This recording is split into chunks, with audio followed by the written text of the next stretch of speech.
ఈరోజు మనం లబ్బిపేటలో అందరికీ ఆరోగ్యం, ఐశ్వర్యం, ఆనందం అనే టాపిక్ మీద అవేర్నెస్ క్రియేట్ చేయడానికి లబ్బిపేట నుంచి మా ఫ్రెండ్స్ కొంతమంది ఇక్కడ వాకింగ్ చేసేవాళ్ళు ఉన్నారు. వాళ్ళతోటి మాట్లాడదాం. ముందుగా మీ అందరికీ తెలుసు, ఈ ప్రోగ్రామ్ గవర్నమెంట్ స్టార్ట్ చేయబోతుంది. అంటే ఏంటి, గవర్నమెంట్ మనందరికీ ఈ మూడు అంటే ఏంటి, ఆరోగ్యం, ఐశ్వర్యం, ఆనందం ఉండాలని కోరుకుంటుంది. అయితే అదేదో ఇస్తే తీసుకునే వస్తువు కాదు అది. సో మనందరికీ కూడా వాటి మూడింటి మీద కూడా అవగాహన ఉండాలి.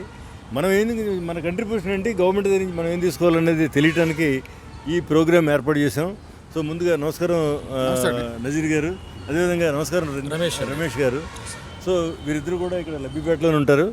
సో అంటే నెంబర్ ఆఫ్ వీడియోస్లో లబ్బిపేటలో ఉన్న ఇంపార్టెంట్ వ్యక్తులందరి యొక్క అభిప్రాయాలు తీసుకుని మనందరం లబ్బిపేటలో ఉన్న వాళ్ళందరూ కూడా ఈ మూడిట్ల మీద లబ్బిపేటలో ఉన్న ప్రజలందరికీ అవగాహన కల్పించడం, దాన్ని ఆచరణలోకి తీసుకురావడం అనే ఉద్దేశంతో ఈ కార్యక్రమం స్టార్ట్ చేసాం. ముందుగా నజీర్ గారు, ఇప్పుడు మీ అందరికీ తెలుసు కదా. నమస్తే అండి. నమస్తే.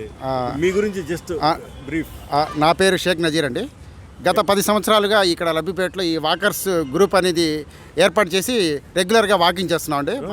మీ గురించి కూడా ఒకసారి. సో గుడ్ మార్నింగ్ అండి అందరికీ. నా పేరు రమేష్, నేను కన్సల్టెంట్ అండి, ఓవర్సీస్ ఎడ్యుకేషన్ అన్నమాట. మేము రెగ్యులర్గా ఇక్కడ మీట్ అవుతుంటాం. సార్ మంచి ప్రోగ్రామ్ ఇది. సో ఏంటంటే మనం ఇట్లా మీట్ అవ్వటం వల్ల కొన్ని విషయాలు తెలుస్తుంటాయి.